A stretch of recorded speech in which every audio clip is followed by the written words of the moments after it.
Isang lalaki na kilala sa alias na Toto ang inaresto sa isinagawang search warrant operation ng mga otoridad kaugnay ng paglabag sa Section 11 Article 2 ng Republic Act 9165 o ang Comprehensive Dangerous Drugs Act of 2002. Nagsagawa ng operasyon ng Drug Enforcement Unit ng Mlang Municipal Police Station sa Purok 1, Barangay Dugong, Mlang, Cotabato.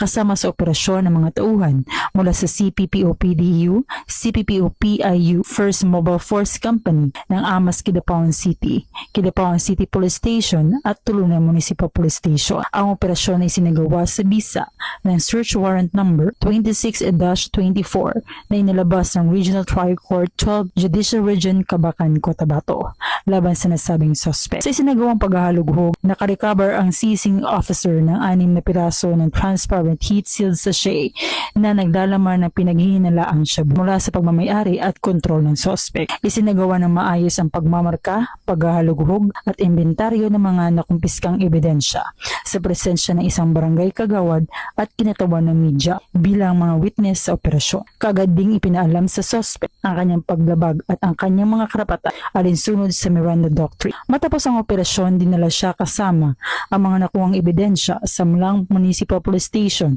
para sa dokumentasyon at booking procedure. Sa kasalukuyan, nakakulong na ang suspect sa custodial facility ng himpilan matapos sumailalim sa medical examination sa Mlang District Hospital. Inihahanda na rin ng mga otoridad ang pagsasampa ng kasong paglabag sa Section 11 Article 2 ng RA 9165 laban sa suspect sa Office of the Provincial Prosecutor sa Kidapawan City. Dito sa Cotabato Police Provincial Office, ako po si Police Corporal Bernadette Himalaya Camino, nag-uulat mula sa Police and News Network. Bagong PNP para sa bagong Pilipinas, serbisyong mabilis, tapat at nararamdaman.